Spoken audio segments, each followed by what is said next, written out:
श्रीमान् वेङ्कटनाथार्य कवितार्किककेसरी वेदान्ताचार्यवर्यो मे सन्निधत्तां सदा कृति। श्रीस्तुति श्लोकम् 20।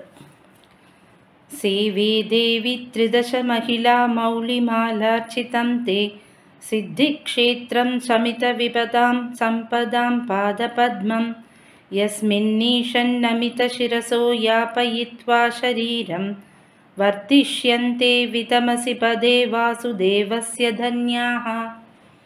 पदपदार्थं हे देवी, हे ताये, त्रिदश महिला தேவஸ்திரீகளுடைய மௌலிமாலா முடியில் அணிந்த பூமாலைகள் அர்ச்சித்தம் உனக்கு அர்ச்சிக்கப்பட்டதாகவும், சமித விபதாம் ஆபத்துக்களை நீக்கியுள்ள, சம்பதாம் ஐஸ்வர்யங்களின் சித்திக்ஷேத்திரம் சித்திப்பதற்கான நிலமாயும் உள்ள, தே தேவரீருடைய பாதபத்மம் திருவடி தாமரையை சேவே அடியேன் சேவிக்கிறேன். யஸ்மின் யாதொரு திருவடி தாமரைகளில், ஈஷத்து சிறிது காலம், நமித வணங்கிய, சிரசகா தலையை உடையவரானபடியால், தன்யாகா சிறந்த செல்வமுடைய மகான்கள், ஷரீரம் இந்த பூத உடலை, யாபயித்வா கழித்துவிட்டு, வாசுதேவஸ்ய பரவாசுதேவனான எம்பெருமானின், விதமசி அஜ்ஞானம் தமோகுணம் இவைகளில்லாத, பதே நித்தியவாசஸ்தானமான பரமபதத்தில், வர்திஷ்யந்தே நிலையாய் எழுந்தருளியிருக்கப் போகிறார்களோ அப்படின்னு சாய்க்கிறார். அதாவது பிராட்டியை ஒரு முறை சேவித்தவாளுக்கும் அந்த நித்தியவாசம் பண்ண போகும் இடமான அந்த பரமபதம் நிச்சயம் கிடைக்கும் அப்படின்னு சாய்க்கிற ஸ்லோகம் இது. அதாவது இப்போ இதில் யார் யாரெல்லாம் முதல்ல பிராட்டியை சேவிக்கிறான்னு ஒரு லிஸ்ட் அவுட் பண்ணுறார். அதில் திரிதச மகிழா அப்படிங்கிறார். திரிதச மகிழா அப்படின்னா தேவ ஸ்திரீகள். தேவஸ்திரீகளை சொல்லும்போது ஏன் திரிதச மகிழா, அந்த 3 விஷயம் என்ன அப்படின்னா, பொதுவில் நம்மளை மாதிரி இருக்கிற மனுஷாளுக்கு 4 விதமான தசைகள் உண்டு. அதாவது பாலகன், கௌமாரம் அதாவது குமாரன், யௌவனம், அதுக்கப்புறம் மூப்பு, 4 விதமான தசைகள் உண்டு. இதுதான் தொண்டரடிப்புடி ஆழ்வார் சாய்க்கும்போது பேதை பாலகன் அதாகும் பிணிப்பசி மூப்பு துன்பம் இதெல்லாம் இந்த பூலோகத்தில் உண்டுன்னு சொல்லுவார். இதில் பிணி பசி அப்படிங்கிறது வியாதி பசி. ஆனால் 4 விதமான நிலைகள் என்ன அப்படின்னா, பேதை பாலகன் அதாகும் மூப்பு அப்படின்னு. அந்த அதாகும் அப்படிங்கிறது தான் யௌவனம். பேதைன்றது குழந்தை, பாலகன்றது சிறிய பருவம். அதாகும்னு ஏன் சொன்னார் யௌவனத்தை அப்படின்னா, அந்த யௌவன பீரியடில் தான் அவர் அவ்வளோ கஷ்டப்பட்டார். அவருக்கு நிறைய துன்பங்களை அவர் அனுபவித்தது அந்த யௌவன காலத்தில் தான்றதுனால, அந்த யௌவனத்தை கூட யௌவனம்னு சொல்கிறதுக்கு அவருக்கு அவ்வளோ தயக்கமாக, அதனால் பேதை பாலகன் அதாகும் அப்படின்னு சாய்ச்சிட்டார் அப்படின்னு வியாக்கியானம். ஆக இந்த 4 விதமான தசைகள் மனிதனுக்கு உண்டு. பேதை, பாலகன், யௌவனம், மூப்புன்றது. ஆனால் தேவலோகத்தில் மூப்புன்றது கிடையாது, வயசாகிறதுன்றது கிடையாதுனால பாலகம், கௌமாரம், யௌவனம் இது 3 தான் அவளுக்கு உண்டுங்கிறதுனால அந்த தேவஸ்திரீகளை சொல்லும்போது திரிதச மகிழா அப்படின்னு சாய்க்கிறார். அப்பேற்பட்ட அந்த தேவஸ்திரீகள் எல்லாம் என்ன பண்ணுறா அப்படின்னா, தாயாருக்கு அர்ச்சிக்கப்பட்ட அந்த பூக்களை தன்னோட தலையில் அவள் சுமக்கிறாள். ஆக அவளோட தலைகளில் இருக்கிற பூக்கள் அத்தனையும் தாயாருக்கு அர்ச்சிக்கப்பட்டவையாக இருக்கு அப்படின்னு ஒரு வியாக்கியானம். அவளோட தலைகளே அர்ச்சிக்கப்படுற பூ மாதிரி எப்பவுமே தாயாரோட திருவடியில் இருக்கு அப்படிங்கிறது இன்னொரு வியாக்கியானம். ஆக அவ தலையில் அணிஞ்சிருக்கிற பூவானது தாயாருக்கு சமர்ப்பிக்கப்பட்டது, அல்லது அவளோட தலைகளே தாயாரோட திருவடியில் ஒரு பூ மாதிரி சமர்ப்பிக்கிறா, அதாவது அவள் சேவிச்சுட்டே இருக்கா எப்பவுமே அப்படிங்கிறதான ஒரு அர்த்தமும் அதில் சாய்க்கிறா பெரியவா. ஆக இந்த மாதிரி தாயாரோட திருவடியில் இவாளுடைய அந்த தலைகளானது ஒரு பூக்கள் மாதிரி இருக்குது.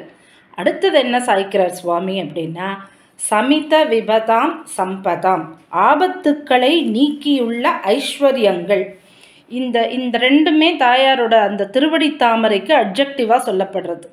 ஒன்று தேவஸ்திரீகள் வணங்கும் இடமா இருக்குது, ஆபத்து நீங்கிய ஐஸ்வர்யங்கள் சித்திக்கும் க்ஷேத்திரமாக இருக்கிறது எது அப்படின்னா தாயாரோட திருவடி தாமரை பாத பத்மம்.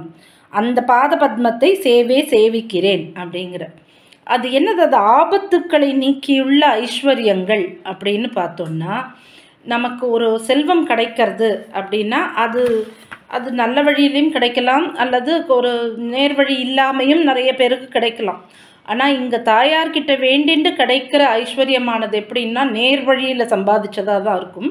அப்படி வரக்கூடிய அந்த ஐஸ்வர்யமானது எந்தவித ஆபத்துக்களுக்கும் உட்பட்டதாக இருக்கவே இருக்காது. ஒருவேளை நம்மளை விட்டு போயிடுமோ, யாராவது எடுத்துகிட்டு போயிடுவாளோ, அந்த மாதிரியான கவலை எல்லாம் பட வேண்டாம். அந்த மாதிரி ஆபத்துக்கள் நீங்கிய ஐஸ்வர்யமாக இருக்குமா அப்படின்னா நம் சுவாமி அதை இங்கே குறிப்பிடவே இல்லை. பின்ன அவர் சொல்கிற அந்த ஆபத்துக்கள் நீங்கிய ஐஸ்வர்யம்ங்கிறது என்னது அப்படின்னு பார்த்தோம்னா, அதுக்கு நமக்கு ரொம்ப அழகாக வியாக்கியானங்கள் கொடுக்குறா. விபதோ நைவ விபதா சம்பதோ நைவ சம்பதா விபத் விஸ்மரணம் விஷ்ணோஹோ சம்பத்தஸ்யைவ சம்ஸ்மிருதி அப்படின்னு. அதாவது பெருமாள் நம்மக்கிட்ட அப்ரீத்தியுடன் இருக்கிறத விட நமக்கு வேற ஆபத்தே கிடையாது. அதே பெருமாள் நம்மக்கிட்ட பிரீத்தியோடு இருந்தால் அதை விட பெரிய சம்பத்தே நமக்கு கிடையாது. ஆக சமித விபதாம் அப்படின்னா பெருமாளும் பிராட்டியும் பிரீத்தியோட நமக்கு கொடுக்கக்கூடிய ஐஸ்வர்யமானது என்றைக்குமே நமக்கு நீங்காது. அப்படியவா பிரீத்தியோடு கொடுக்கக்கூடிய ஐஸ்வர்யங்கிறது என்னவா இருக்கும்னா அது மோட்சமாக தான் இருக்கும். ஆக பெருமாளும் பிராட்டியும் சேர்ந்து ஆபத்துக்களை நீக்கியுள்ள ஐஸ்வர்யம் அப்படின்னா பெருமாளுக்கும் பிராட்டிக்கும் நம்மளுடைய கைங்கரியமானது பிடிச்சி அவள் நமக்கு பிரீத்தியோடு கொடுக்கக்கூடிய அந்த மோட்ச சாம்ராஜ்யம் அதுவே நமக்கு கிடைக்கும். எப்படி எங்கே கிடைக்கும்? அது சித்திப்பது எங்கே இருக்குது அப்படின்னா சித்தி க்ஷேத்திரம். சித்திப்பதற்காக நிலமாயும் உள்ள தேவரீரின் திருவடித்தாமரை அப்படிங்கிறார் நம் சுவாமி. சித்தி க்ஷேத்திரம்ன்ற பதம் இந்த ஸ்லோகத்தில் ரொம்ப அழகு. ஏன்னா இது அவர் காஞ்சிபுரத்தில் எழுதினர் அப்படின்றது தான் நமக்கு வரலாறு சொல்கிற விஷயம். காஞ்சிபுரத்தையே சித்தி க்ஷேத்திரம்னு தான் சாய்ப்பா. அங்கே இருக்கக்கூடிய பெருந்தேவி தாயார் அப்படிங்கிறதுனால சித்தி க்ஷேத்திரமான தேவரீருடைய திருவடித்தாமரையை அடியேன் சேவிக்கிறேன் அப்படிங்கிற. ஆக திரிதச மகிழா மௌலி மாலார்ச்சிதம் தே சித்தி க்ஷேத்திரம் சமித விபதாம் சம்பதாம் பாதபத்மம்.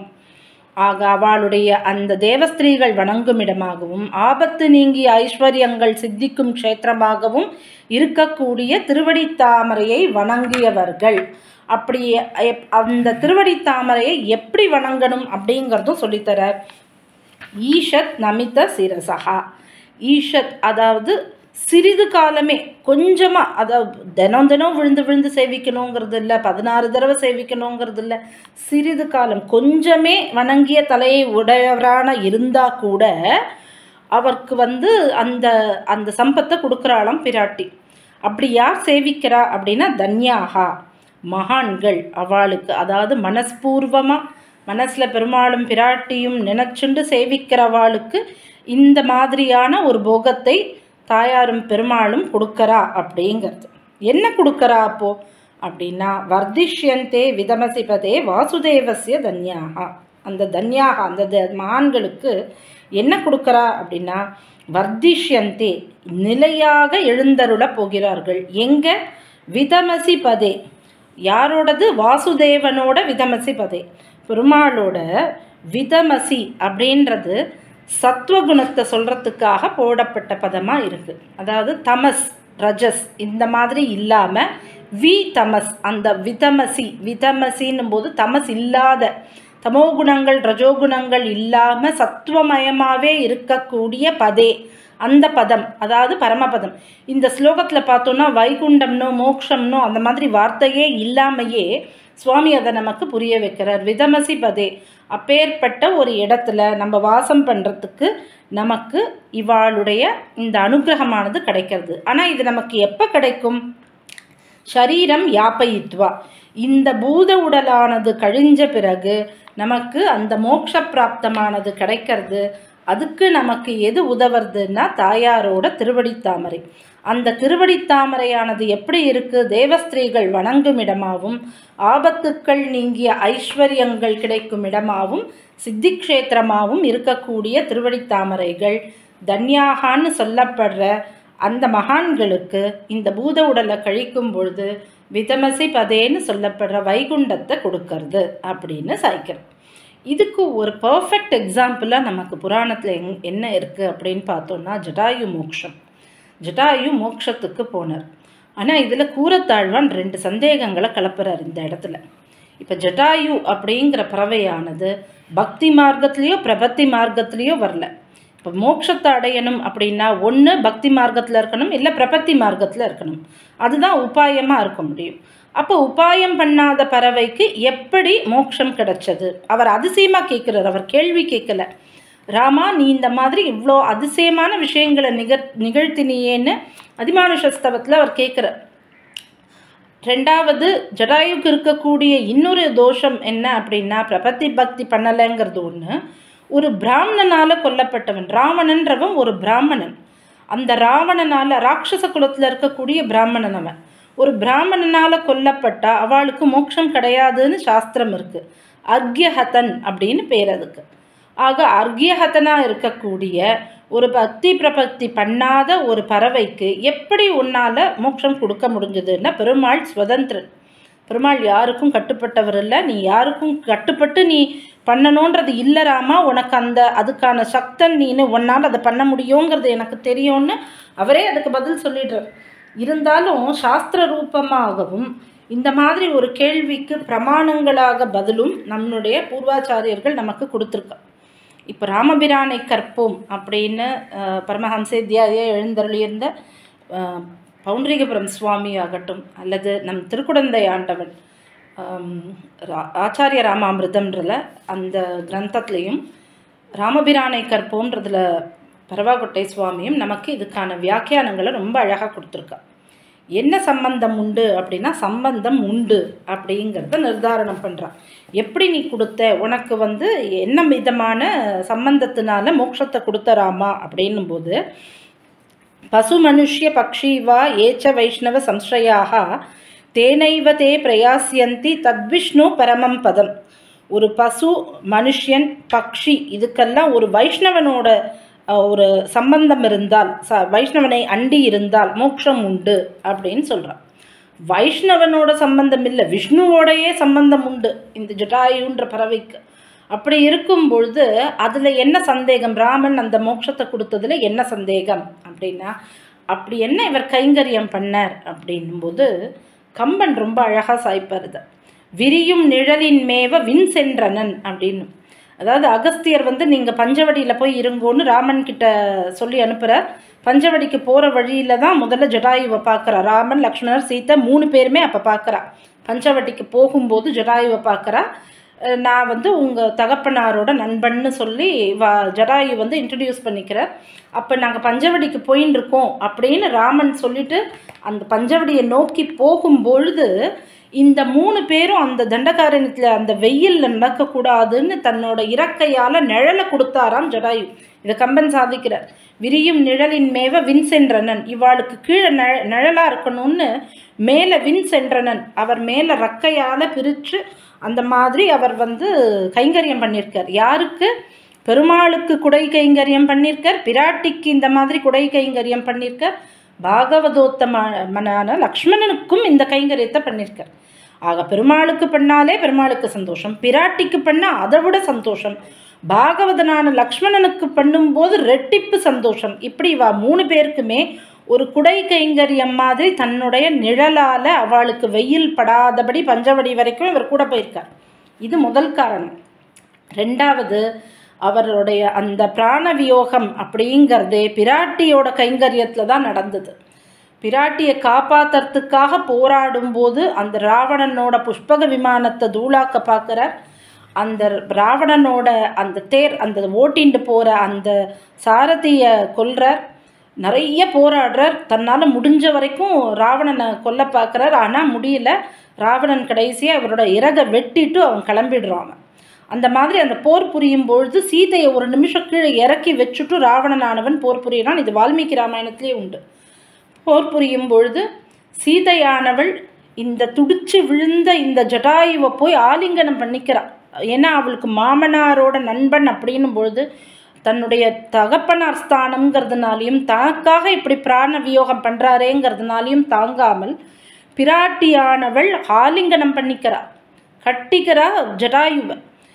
ஹனுமான் வந்து இப்போவா நான் உன்னை கூட்டிகிட்டு போயிடுறேன், நான் இங்கே அசோகவனத்துலேருந்து நான் உன்னை தூக்கிட்டு போயிடுறேன்னு சொல்லும் பொழுது மாட்டேன்னு சொன்ன பிராட்டி, நான் வந்து பிரம்மச்சாரியான உன் தோள் மேலே ஏற மாட்டேன்னு சொன்ன பிராட்டி, ராமனை தவிர ஒத்தர ஆலிங்கனம் பண்ணான்னு நமக்கு எங்கேயுமே கிடையாது. அந்த மாதிரி இருந்த பிராட்டியானவள் மனசு தாங்காமல் ஜட்டாயுவை ஆலிங்கனம் பண்ணிக்கிறா. தன்னை காப்பாற்றுற கைங்கரியத்தில் இப்படி பிராணவியோகம் பண்ணுறாரேன்னு தன்னுடைய தகப்பனார் ஸ்தானத்தில் இருந்து அவரை பார்த்து அந்த மாதிரி பண்ணுறா. அவள் மட்டுமா தகப்பனார் ஸ்தானத்தில் பார்த்தான்னா இல்லை, பெருமாளுமே அப்படி தான் பார்த்தார். பிரம்மமேத சம்ஸ்காரம் பண்ணுறார். இவர் வந்து ராமன் வந்து தசரதனுக்கு கூட ஈமக சடங்குன்றதை லேட்டாக தான் பண்ணார். ஆனால் பிரத்யக்ஷமாக பண்ணலை, அந்த உடலுக்கான இதை பண்ண முடியலை. ஏன்னா அப்போ இவர் காட்டுக்கு வந்துட்டார், நீர்க்கடனை தான் இயற்றுறார் பின்னாடி. ஆனால் இங்கே பிரத்யக்ஷமாக பிரம்மமேத சம்ஸ்காரம் பண்ணுறார் ஜட்டாயுவுக்கு பெருமாளே தன் திருக்கரங்களால். அந்த தர்ப்பணம் பண்ணும்பொழுது அந்த நீரை சேர்க்கும்போது அந்த கையில் இருந்த ஜலம் கொஞ்சமாக இருந்து தான், ஆனால் அது கீழே விழும்பொழுது அப்படியே ஆறு மாதிரி அவ்வளோ ஜாஸ்தி பெருகித்தான் அந்த ஜலம். ஏன் அப்படின்னா நயன சலில மிஸ்ரம் ராமஹஸ்தேன தத்தம் அப்படின்னு அந்த கையில் இருந்த ஜலத்தோட பெருமாள் கண்லேருந்தும் ஜலம் சேர்ந்ததுனால கையில் இருந்த ஜலத்தை விட கீழே விழுந்த ஜலம் ஜாஸ்தியாக இருந்தால் பெருமாள் அப்படி அழுதார். அதனால தான் நம்மளுடைய சம்பிரதாயத்தில் ஜட்டாயுவை பெரிய திருவுடையார் அப்படின்னு சொல்லுவோம்.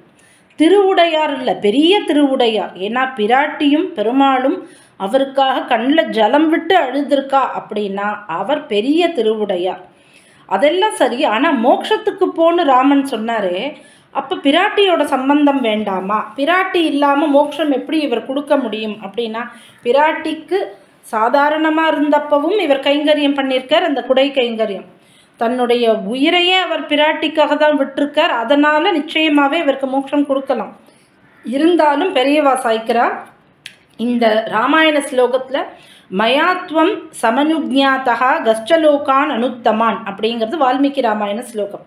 மயாத்வம் சமனுஜ்ஞாதகான்ற பெருமாள், நான் சொல்கிறேன் நீ வந்து இதுக்கு போ, ஸ்வர்க்கத்தை மோட்சத்துக்கு போகலாம் அப்படின்னு சொன்னேன். நீ சொன்னால் போதுமா, லக்ஷ்மி சொல்ல வேண்டாமா, மகாலட்சுமி தாயார் சொல்ல வேண்டாமா அப்படின்னா, ம யா அப்படின்னு பிரிச்சா மன்ற சப்தமானது பிராட்டியை சொல்கிறதுனால லக்ஷ்மி சொல்கிறா நீ மோட்சத்துக்கு போகலாம்னு. மயாத்வம் சமனுஜ்ஞாதா அப்படின்னா லக்ஷ்மியாத்தம் துவம் சமனுஜ்ஞாதகான்னு அதை பெரியவா பிரிக்கிறா.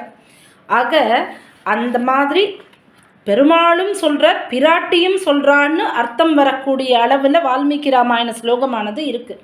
அதனால் அவருக்கு அந்த பூத உடலை விட்டு அவர் இந்த உடலை கழித்து விட்டு அந்த மகான்களா தன்யாவாக இருந்து வணங்கிய தலையை உடையவராக அவர் இருந்ததுனால அவருக்கு என்ன கிடைச்சது அப்படின்னா, வாசுதேவஸ்ய விதமசிபதே வர்திஷ்யந்தே, பரவாசுதேவனான அந்த எம்பெருமானோட விதமசி சத்வலோகமான அந்த நித்தியவாசஸ்தலமான பரமபதத்தில் அவரால் எழுந்தருளி இருக்க முடிஞ்சது அப்படிங்கிறது இந்த ஸ்லோகத்தின் மூலமாகவும் இந்த உதாரணத்தின் மூலமாகவும் நமக்கு தெளிவாக தெரியுது. ஆக தாயாரோட திருவடி தாமரையை யார் சேவிக்கிறாளோ, அதுவும் எப்படி கொஞ்ச காலம் சிறிது காலம் தலை வணங்கியவராய் இருக்கிறாளோ அவளுக்கு கூட அப்பேற்பட்ட ஐஸ்வர்யமான அந்த மோட்ச பதத்தை தாயாரானவள் சிபாரிசு செய்கிறாள். அவளே நமக்கு அதை வாங்கி கொடுக்கறா அப்படின்னு சொல்லக்கூடிய ஸ்லோகமாக இதை நமக்கு கொடுத்துருக்காரடியேன். கவிதார்க்கிக சிம்மாய கல்யாண குணசாலினே ஸ்ரீமதே வெங்கடேசாய வேதாந்த குருவே நமஹா.